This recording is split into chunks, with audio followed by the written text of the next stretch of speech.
यह डंडा अंग्रेजों के बनाए गए एक कानून के आधार पर है कि उनसे हाथ से बंदूकें छीनकर डंडा पकड़ा दिया गया और उसके बाद उसी इंडियन पुलिस एक्ट में एक नया कानून और जोड़ दिया, एक नई व्यवस्था और की। क्या व्यवस्था की कि हर अंग्रेज पुलिस ऑफिसर को भारतीय क्रांतिकारियों के ऊपर लाठी चार्ज करने का आदेश और अधिकार दे दिया। उसके पहले यह नहीं था, 1860 के पहले यह नहीं था। 1860 में कानून बनाकर हर अंग्रेज पुलिस ऑफिसर को यह अधिकार दिया कि वो हिंदुस्तानी क्रांतिकारियों पर लाठी चला सकता है और सिर्फ लाठी ही नहीं चला सकता, फायरिंग भी कर सकता। और उस कानून को बनाया कैसे गया? 1861 के पुलिस एक्ट में उस बात को ऐसे लिखा गया है कि हर अंग्रेज पुलिस ऑफिसर को राइट टू ऑफेंस होगा, लेकिन मरने वाले और पिटने वालों को राइट टू डिफेंस नहीं होगा। तो ये जो राइट टू ऑफेंस होगा हर अंग्रेज पुलिस ऑफिसर को, और हर भारतीय व्यक्ति जो मर रहा है, पिट रहा है, उसको राइट टू डिफेंस नहीं होगा। इसी आधार पर हिंदुस्तान में दो बड़ी दुर्घटनाएं हुई। पहली दुर्घटना हुई जलियांवाला बाग में। 13 अप्रैल 1919 को एक अंग्रेज पुलिस ऑफिसर डायर, उसने गोलियां चलाई अंधाधुंध। 18 मिनट पुलिस फायरिंग हुई और 18 मिनट की पुलिस फायरिंग में 2000 क्रांतिकारी मारे गए सीधे गोलियों से। 2000 क्रांतिकारी तो सीधे गोलियों से मारे गए, फिर जो भगदड़ मची उसमें कई हजार लोग मर गए। बाद में क्या हुआ? जिस अंग्रेज पुलिस ऑफिसर डायर ने यह गोली कांड किया था उसके ऊपर एक मुकदमा चला अदालत में। अदालत ने फैसला दिया, क्या फैसला दिया? कि चूंकि डायर को राइट टू ऑफेंस था और मरने वालों को राइट टू डिफेंस नहीं था, इसलिए डायर को कोई सजा नहीं दी जा सकती और डायर को छोड़ दिया गया। 2000 हिंदुस्तानी क्रांतिकारियों को जिस व्यक्ति ने मारा पुलिस फायरिंग में, उसको अदालत से कोई सजा नहीं हुई, क्योंकि कानून अंग्रेजों ने ऐसा बना के रखा था। जब सजा नहीं हुई तभी ऊधम सिंह जैसे नौजवान ने डायर को मारने का संकल्प लिया था। ऊधम सिंह पैदा हुआ था अंग्रेजी कानून की गलत बातों के कारण। ऊधम सिंह ने संकल्प क्यों लिया था? अगर देश को न्याय मिलता और डायर को फांसी हो जाती, क्योंकि उसने 2000 क्रांतिकारियों को मार दिया था, तो ऊधम सिंह जैसे नौजवान को खड़े होने की जरूरत नहीं पड़ती। लेकिन ऊधम सिंह ने संकल्प यह लिया था कि यह अंग्रेजी काला कानून कभी भी हमको न्याय नहीं देगा, इसलिए डायर को मारना मेरा धर्म है, इसलिए मारा था उसने। ऐसे ही एक दूसरी दुर्घटना और हुई थी। 1928 के साल में लाला लाजपत राय पर लाठीचार्ज हुआ था, याद करिए। और एक अंग्रेज पुलिस ऑफिसर था, उसका नाम था सैंडर्स। उसने लाला लाजपत राय पर इतनी लाठियां बरसाई कि लाला लाजपत राय मर गए उसी समय। जब लाला लाजपत राय की मृत्यु हो गई तो उस अंग्रेज पुलिस ऑफिसर के खिलाफ केस किया था अदालत में।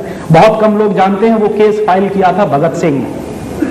भगत सिंह, राजगुरु और जो सुखदेव की जो जोड़ी थी, इन लोगों ने केस किया था सैंडर्स के खिलाफ, क्योंकि लाला लाजपत राय को लाठियों से मार दिया था सैंडर्स ने। अदालत में उस केस का भी फैसला ऐसे ही हुआ कि सैंडर्स को राइट टू ऑफेंस था, लाला लाजपत राय को राइट टू डिफेंस नहीं था।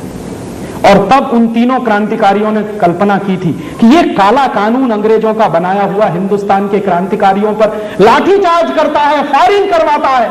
इस काले कानून से जब तक मुक्ति नहीं मिलेगी तब तक हिंदुस्तान की आजादी के बारे में हम सपना नहीं देख सकते। दुर्भाग्य से उन क्रांतिकारियों ने जो सपना देखा था उस काले कानून से मुक्ति पाने का, वो काला कानून आज भी चल रहा है इस देश में आजादी के 50 साल के बाद। आप जानते हैं आज जो पुलिस का कानून चल रहा है वही है इंडियन पुलिस एक्ट। और आज भी पुलिस ऑफिसर को लाठी चार्ज करने के लिए, फायरिंग करने के लिए राइट टू ऑफेंस मिला है। मरने वाले और पिटने वालों को राइट टू डिफेंस नहीं है। और 50 साल से मैं कोई ऐसा एक केस तलाश रहा हूं जो हिंदुस्तान के किसी कोर्ट में गया हो कि किसी पुलिस ऑफिसर ने फायरिंग की, 20 लोग मारे गए, 25 लोग मारे गए, उस पुलिस ऑफिसर को फांसी की सजा नहीं हुई कभी, आज तक नहीं हुई। क्यों? कानून ऐसा है। अगर आप गोली चलाएं और आपकी गोली से कोई मारा जाए तो 302 और 307 में आपको बंद कर दिया जाएगा, हो सकता है फांसी हो जाए। लेकिन अगर एक पुलिस ऑफिसर गोली चलाए और उसकी गोलियों से सैकड़ों लोग मारे जाएं, हजारों लोग मारे जाएं, उसको कभी 302 और 307 नहीं लगता, कभी फांसी की सजा नहीं हुई। 50 साल से सुप्रीम कोर्ट और हाई कोर्ट के तमाम मुकदमे मैंने तलाशे हैं, एक भी मुकदमा ऐसा नहीं मिला जिसमें किसी पुलिस ऑफिसर को फांसी हुई हो इस आधार पर कि उसने हिंदुस्तानियों को मार दिया। कभी नहीं होता ऐसा। क्यों नहीं होता? कानून अंग्रेजों का बनाया हुआ है 1861 का। उस कानून के आधार पर अपराधी आप हैं। जो पीटने वाला है वो अपराधी नहीं है, पिटने वाला अपराधी है। और पिटने वाले को बचने का अधिकार नहीं है, राइट टू डिफेंस नहीं है। आप बताइए ये कौन सी डेमोक्रेसी है? जिस देश में मुझे आत्मरक्षा का अधिकार नहीं मिला वो कौन सी डेमोक्रेसी है? और यह कानून कौन सा है? यह अंग्रेजों का बनाया हुआ कानून है। आज भी चलता है। क्यों चलता है? यह प्रश्न हमको पूछना चाहिए कि अंग्रेजों के जमाने में पुलिस चलती थी जिस तरह से, आज भी पुलिस वैसे ही क्यों चलती है? अंग्रेजों ने एक कानून बनाया था हमारे देश में जिसका नाम है धारा 144। यह क्या है धारा 144? यह धारा 144 वही कानून है जो अंग्रेज इस देश में लागू करते थे। क्यों करते थे? अंग्रेजों की सरकार को हमेशा डर लगता था कि 4 क्रांतिकारी कहीं इकट्ठे हो गए, आपस में बातचीत करेंगे, अंग्रेजी सरकार का तख्ता पलट हो जाएगा, इसलिए हमेशा डर लगता था। तो धारा 144 का कानून अंग्रेजों की सरकार ने बनाया। उस कानून के तहत क्या है कि 4 आदमी कहीं इकट्ठे नहीं हो सकते, आप जुलूस नहीं निकाल सकते, प्रोसेशन नहीं निकाल सकते, भले ही वो धार्मिक जुलूस क्यों ना हो, वो नहीं निकाल सकते। ये अंग्रेजों के जमाने का बनाया हुआ कानून है। आज क्यों चल रहा? एक तरफ कहते हैं कि मेरे देश में डेमोक्रेसी है, दूसरी तरफ उस डेमोक्रेसी की सबसे बड़ी अभिव्यक्ति, अगर मैं जुलूस निकालना चाहूं, मोर्चा निकालना चाहूं, धारा 144 है तो नहीं निकाल सकता जब तक पुलिस की परमिशन नहीं मिले। यह व्यवस्था अंग्रेजों के जमाने की है। क्यों चल रही है आज तक? यह प्रश्न हमको पूछना चाहिए। और ऐसे 1-2 नहीं, हजारों कानून चल रहे हैं अंग्रेजों के जमाने के। 1860 में ही अंग्रेजों ने एक कानून बनाया था, उसका नाम है इंडियन सिविल सर्विसेज एक्ट। उस कानून के तहत उन्होंने क्या किया था? कलेक्टर नाम की एक पोस्ट बनाई थी। अंग्रेजों को कलेक्टर की जरूरत क्यों थी? अंग्रेजों को कलेक्टर की इसलिए जरूरत थी कि वो गांव-गांव के लोगों से रेवेन्यू कलेक्ट करके देता था। और कलेक्टर का माने होता था one who can collect the revenue, उसका नाम होता था कलेक्टर। यह कानून बनाया 1860 में, वही कानून 1998 में भी चल रहा, बस नाम बदल गया है। उस कानून का पहले नाम था इंडियन सिविल सर्विसेज एक्ट, आज वो कानून है इंडियन एडमिनिस्ट्रेटिव एक्ट। सब कुछ वैसे का वैसा ही है। और मेरे देश में ऐसे बहुत बड़े बड़े नेता हुए जिन्होंने आजादी के पहले कई बार अपने भाषणों में यह कहा था कि यह जो ब्यूरोक्रेसी की व्यवस्था है, यह स्टील फ्रेम व्यवस्था है, यह हिंदुस्तान का विकास नहीं होने देगी। हमारी सरकार जब बनेगी, माने आजादी जब मिल जाएगी, हम इस स्टील फ्रेम ब्यूरोक्रेसी को उठाकर समुद्र में फेंक देंगे। दुर्भाग्य से वो नेता मंत्री बने, लेकिन वो ब्यूरोक्रेसी आज तक इस देश में चलती आई। क्यों? इसलिए मैं कहता हूं कि आजादी आई नहीं है। ऐसी आपको एक और उदाहरण दूं। 1894 में अंग्रेजों की सरकार ने एक कानून बनाया था, उसका नाम था लैंड एक्विजिशन एक्ट। और यह कानून क्यों बनाया था अंग्रेजों ने? हिंदुस्तान के गांव के किसानों की जमीनें छीनी जाती थी और अंग्रेजी सरकार क्या करती थी? नोटिस करती थी। गांव के किसान से पूछा भी नहीं जाता था कि उसकी जमीन छीनी जा रही है, बस नोटिस होता था। उस नोटिस के आधार पर किसान की जमीनें छीन ली जाती थी और वो किसान कहता था कि मैं पैसा नहीं लूंगा, जबरदस्ती उसको पैसा दिया जाता था। नहीं लेता था तो मार पीट कर उसके खाते में पैसा जमा कराया जाता था। आज क्या हो रहा है? आज भी वही हो रहा है। 1894 का बनाया हुआ लैंड एक्विजिशन एक्ट 1998 में भी चल रहा है। आज भी क्या होता है? गांव के किसानों से जमीनें छीनी जाती हैं, जबरदस्ती छीनी जाती हैं। वो किसान अपनी जमीन बेचने को तैयार नहीं तो जबरदस्ती उनके बैंक के खातों में पैसा जमा करा देते। और बाद में वो जमीनें सरकार छीन कर करती क्या है? विदेशी कंपनियों को बेचती है। पिछले 6-7 साल में महाराष्ट्र के किसानों से हजारों एकड़ जमीन छीनी गई है विदेशी कंपनियों को बेचने के लिए। पिछले 6-7 साल में गुजरात के किसानों से हजारों एकड़ जमीनें छीनी गई हैं विदेशी कंपनियों को बेचने के लिए। पूरे देश में वही कानून चल रहा है जो अंग्रेजों के जमाने में चलता था। और उस कानून के रास्ते में क्या होता था? आजादी के बाद एक कानून बना दिया गया था जिससे विदेशी कंपनियों को जमीन खरीदने में मुश्किल होती थी, लैंड सीलिंग एक्ट। अब भारत सरकार ने वो भी वापस ले लिया, माने अब विदेशी कंपनियों को जमीन खरीदने की खुली छूट है इस देश में। गांव के गांव खरीद ले, उनको खुली छूट मिली हुई है। और ऐसी अच्छी अच्छी जमीनें छीनी जाती हैं किसानों से जिन पर अच्छी खेती होती है। और ये सब जमीनें छीनने के बाद क्या कहा जाता है? पब्लिक इंटरेस्ट में हम ये जमीनें छीन रहे हैं। माने इन सरकारों को क्या मालूम कि पब्लिक इंटरेस्ट क्या है क्या नहीं है? नियम वही है जो अंग्रेजों के जमाने का।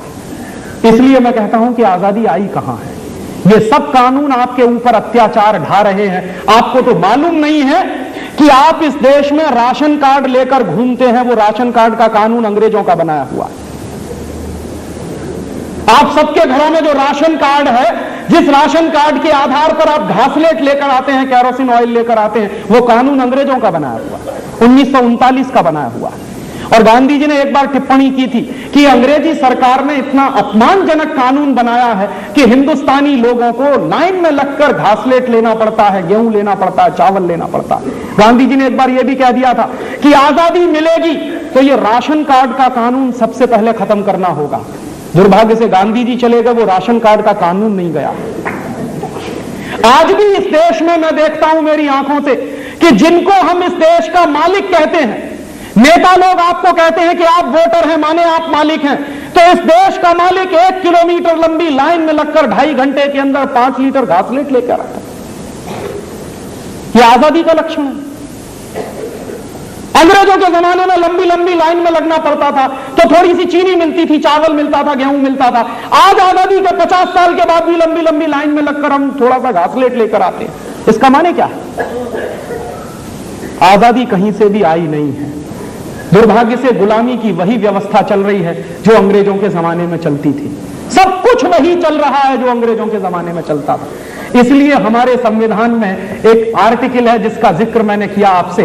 उस आर्टिकल में साफ साफ लिखा हुआ है कि आजादी मिलने के बाद भी हिंदुस्तान में अंग्रेजों के बनाए वो सारे कानून चलते रहेंगे।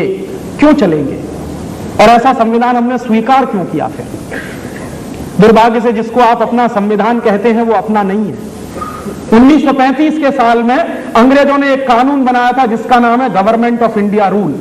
और आप लोगों को मैं बहुत एक गंभीर बात बताने जा रहा हूं कि 1935 में गवर्नमेंट ऑफ इंडिया रूल अंग्रेजों ने बनाया था। क्यों अंग्रेजों ने बनाया था government of India rule? Hindustan के लोगों पर राज्य करने के लिए, शासन करने के लिए और बर्बाद करने के लिए।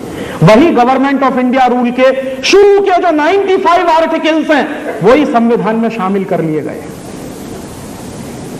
यह अपना नहीं है और ये भारतीय संविधान नहीं है। इसका सबूत अगर आपको लेना हो तो संविधान सभा की बहस पढ़िए, थोड़ा सा दिमाग को खोलकर, बिना किसी प्रेजुडिस के, बिना किसी पूर्वाग्रह के संविधान सभा की बहस पढ़िए। भारत सरकार ने उसको छापा है और उस बहस को पढ़ते हुए एक दिन मुझे पता चला कि संविधान सभा में 15 और 16 दिसंबर की कोई तारीख है 1946 के साल में पंडित नेहरू भाषण कर रहे हैं। पंडित नेहरू क्या भाषण कर रहे हैं? वो कह रहे हैं कि संविधान सभा में हमको जो करना है उसके बारे में पंडित नेहरू क्या कह रहे हैं कि हमारे दोनों हाथ बंधे हुए हैं। अंग्रेजों की सरकार ने एक ड्राफ्ट बना के भेजा है, इसी ड्राफ्ट को हमको संविधान मानना है, ये हमारी मजबूरी है, हम कुछ नहीं कर सकते। ये पंडित नेहरू का भाषण है संविधान सभा। इसका माने ये संविधान तो पहले से ही तय होकर आया है।